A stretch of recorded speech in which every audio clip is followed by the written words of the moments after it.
Thank you very much for your kind introduction. The topic of this session is the role and importance of international arbitration. However, I think that's a very abstract topic, and so I thought I just present you an area of disputes which, by way of an example, can maybe serve as a good example for the role and importance of international arbitration. My presentation will be about disputes under M&A, disputes under warranty and indemnity insurance policies. I think that's an area of dispute which is emerging, and all these disputes are actually subject to arbitration or will be subject to arbitration. So warranty and indemnity insurances, or also reps and warranty insurances, you will know it. They insure the guarantees given by a seller to the buyer in M&A transaction. So we have seen in recent years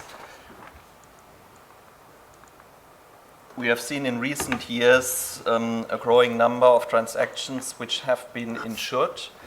It is said that nowadays about 30% of the transactions are insured, and if there's a private equity investor involved, the percentage is even higher.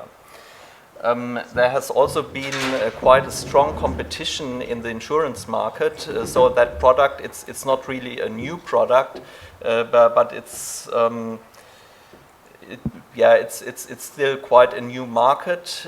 So the insurers are eager to underwrite. They want to obtain market shares, and so we have also seen a drop in the premiums, and also the scope of what can be insured has also grown. I should also mention that very recently AIG has published its Global M&A Claim Study 2017, which also shows a significant increase of such claims under the policies.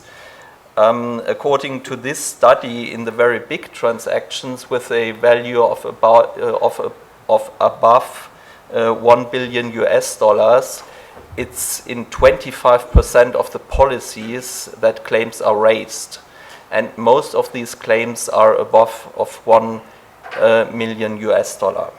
So I think these are quite significant numbers, and although not all of these claims will go to arbitration, of course, I'm sure that we will see more of these disputes in arbitration in future. So let's have a look at the different types of policies. Traditionally, the policy has been a sell-side insurance. So here the seller concludes the insurance contract with the insurer. So this is a classical liability insurance. The buyer raises a claim under the SPA, and then the seller turns to the insurer and asks for indemnification. However, nowadays, almost all of the new policies which are underwritten, they are buy-side policies. So here, the buyer is the contract partner of the insurer, and the seller is left out. So the buyer has a direct claim against the insurer. Yes?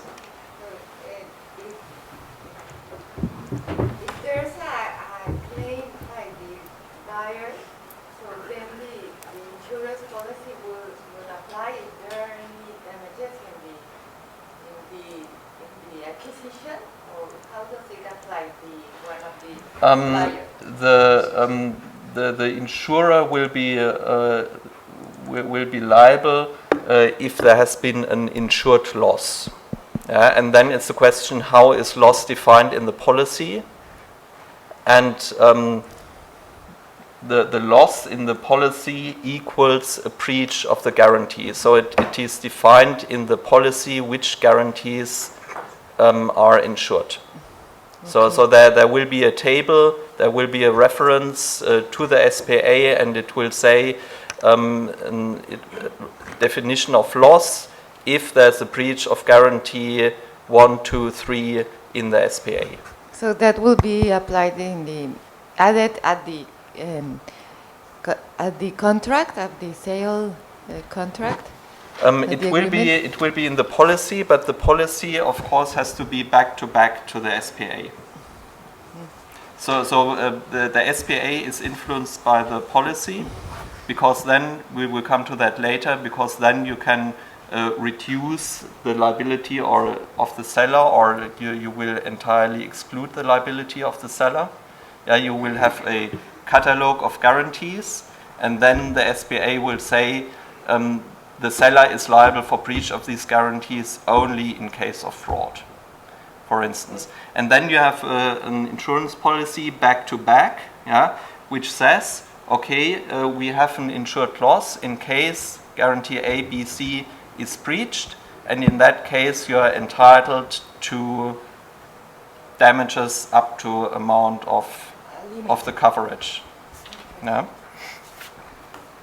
So as I have said, nowadays almost all of the policies, they are buy-side policies, and the reason for that is that there are certain advantages of buy-side policies for all the parties involved. So first, the advantage for the buyer is that he's got a direct claim against the insurer, who is of course the guy with the deep pockets.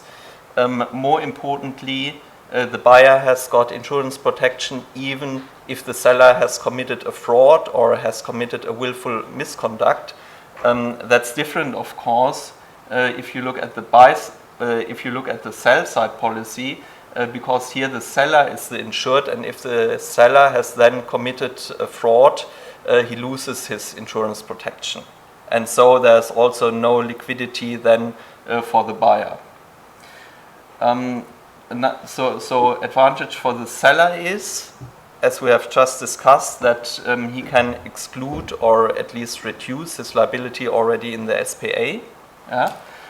So that allows him a clean exit. He does not have to fear to be held liable maybe years after the transaction has been closed. So that's very important for private equity investors. It can also be very important for funds, for example, because they want to take the purchase price there and give it to the investors, and they do not want to hold it back for years in case they are held liable later. And we have subrogation only in case of seller's fraud. So subrogation means that the insurer has now indemnified the buyer, and then the insurer can turn against the seller, yeah, and ask for remuneration. But the insurer will do so, and that's market standard. The insurer will do so only if there has been intent on the side of the seller. So if the seller has intentionally breached the guarantee. And last but not least, there are also an advantage for the insurer, a very practical one, because the insurer can use the due diligence work, which is normally performed by the buyer in the transaction, and can use it for the risk assessment in the underwriting process. So the dispute resolution mechanism, in all the policies in the standard policies of the insurers, you will find arbitration clauses. That's I think not very surprising, given that these types of disputes are very similar to post-M&A disputes, and also post-M&A disputes are usually subject to arbitration. The main reason is probably the desire of the insurers to have the dispute decided by M&A experts so that they can freely choose the arbitrators. But there are also other advantages of arbitration you're certainly well aware of. Let's now have a look at some procedural aspects.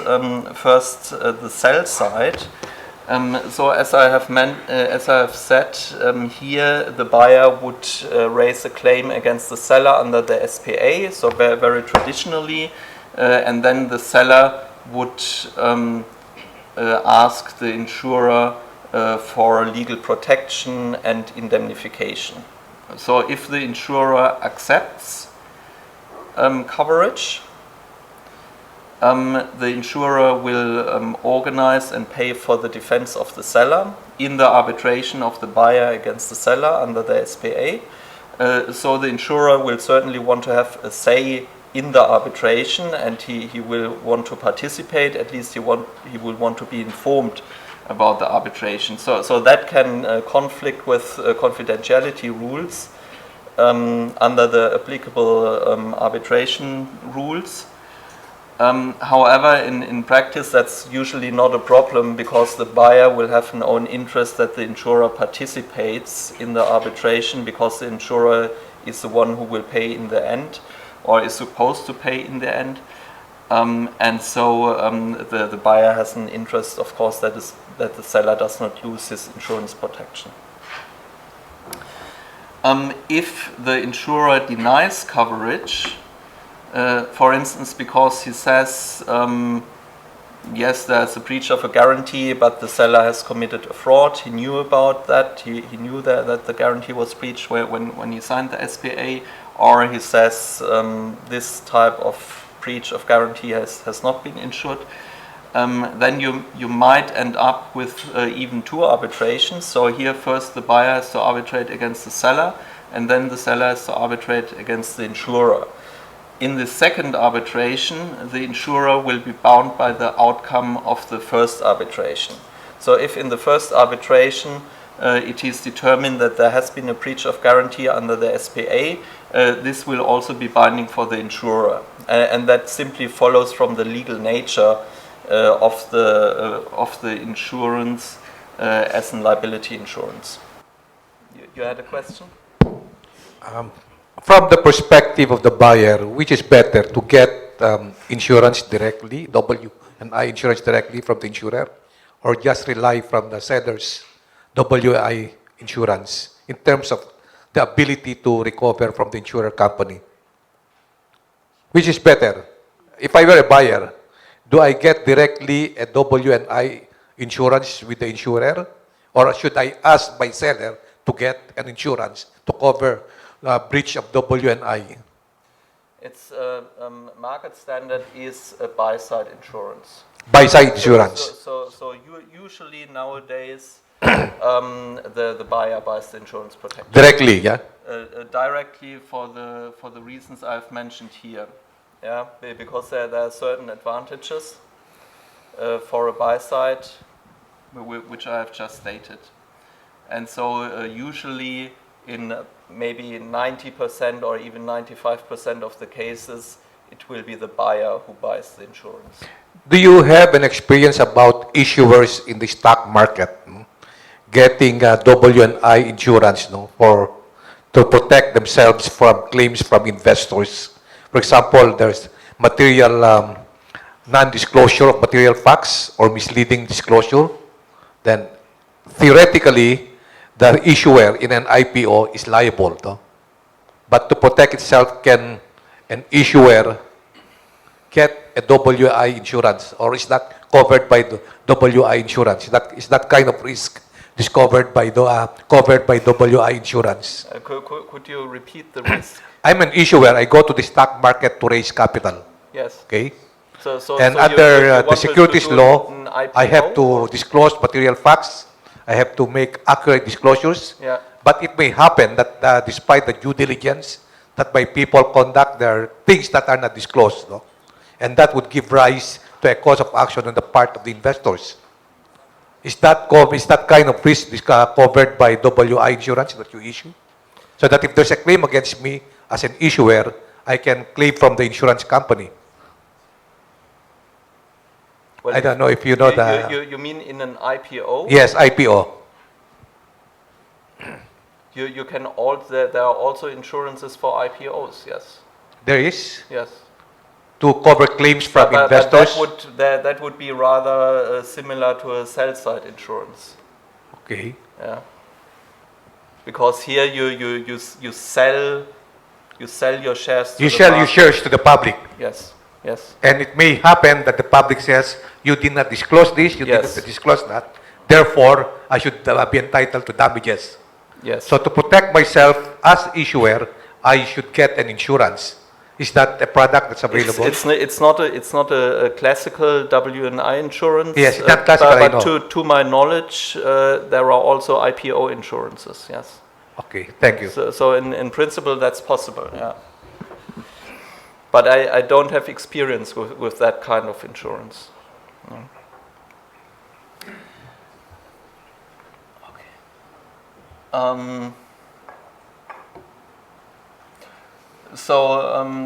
As I have said, you may end up then with two different arbitrations. Yeah, first buyer against seller, then seller against insurer. In order to avoid this scenario where you have two arbitrations, the seller may assign his claim against the insurer to the buyer. Yeah, this assignment can be done after the dispute has arisen, but it can also be done already by the time of the transaction by way of an assignment for security. Sometimes it also happens that this assignment is made to the bank of the buyer who finances the deal.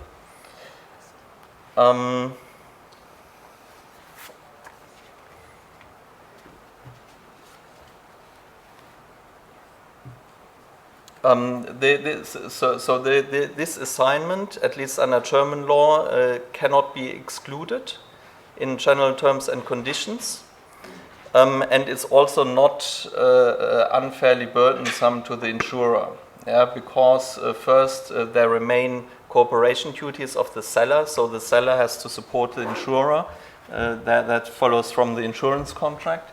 Then the buyer has to raise the claim under the dispute resolution mechanism of the policy, of course. And also, of course, the buyer bears the burden of proof. So it's accepted there that these direct claims are possible.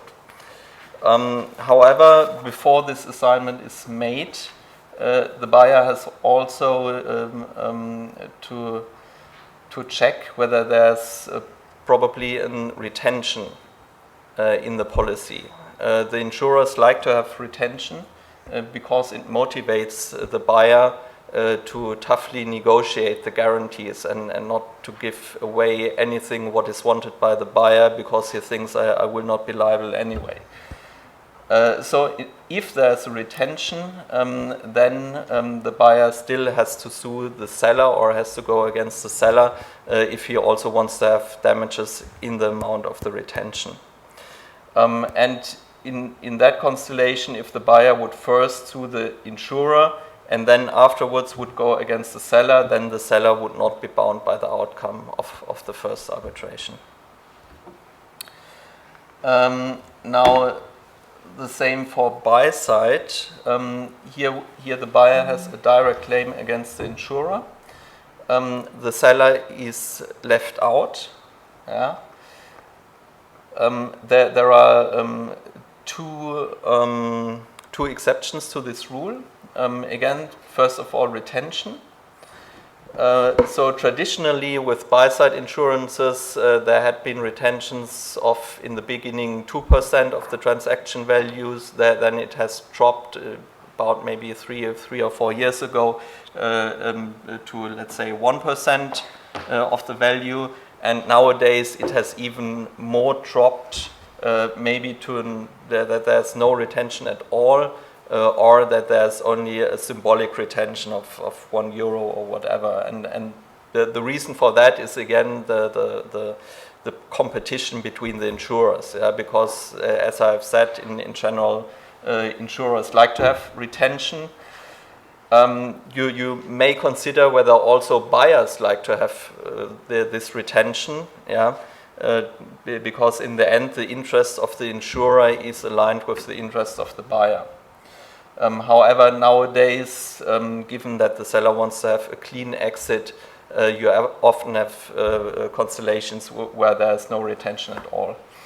And the second exception to the rule that the seller is left out, that's subrogation, but as I have already mentioned, subrogation will play a role only if the insurer alleges that the seller has acted fraudulently. Last but not least, I would like to come to, I think, a quite interesting practical problem. Yeah. Up to now, we have seen the insurer as only one legal entity. However, in reality, especially in the bigger transactions, you will have a whole tower of insurers. So you have one followed policy which provides base protection, and then you will have different layers of additional coverage, and in each layer there may be more than one insurance company.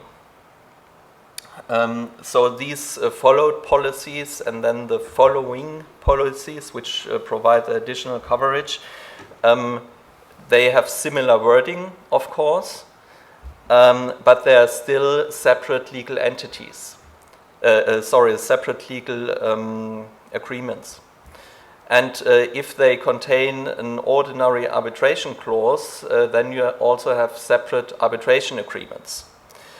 And so if the buyer wants to sue more than one insurer in the tower, usually he wants to do so, at least if there has been a big damage, then he has to do so in different arbitration proceedings with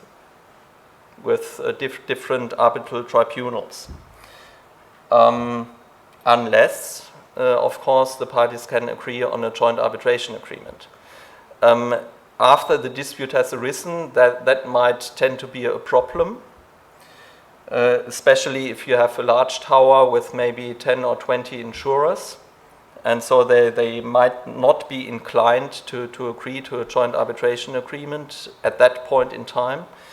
And so the buyer is certainly well advised to consider that point already by the time when he enters into the policy, because then it's easier for him to negotiate such a joint arbitration agreement. So I think in the interest of time, that's enough from my side. Okay. Thank you very much. Thank you very much, Jan. Any immediate questions? Or? In case of fraud by the seller, you have to prove the fraud, so you need a litigation before the compensation. How do you manage in case the fraud is proven? In case of seller guarantee, sell-side insurance. Yes. How can if the seller makes committed the fraud? How can it be proven? Does it need to be in a prior litigation, so that the judge can tell it was a fraud, or how can the insurer be sure about it? Could we go back to?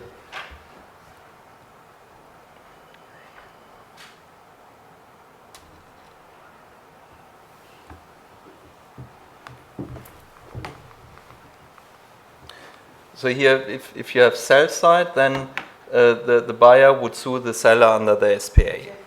Okay, and the buyer would simply say, okay, it's a breach of the guarantee. Then the seller will inform the insurer, and the insurer will say no coverage because it's excluded because it's you have committed a fraud. And so the seller in the first place does not have any legal protection. So we will have a ordinary post M&A dispute between the buyer and the seller under the SPA. There will be an arbitral award, which might convict the seller to pay a certain amount. And then the seller will again go to the insurer and will say, okay, now you have to indemnify me. And if the insurer still says no, it's seller's fraud, then the seller will have to sue the insurer under the SPA, which then is again another arbitration.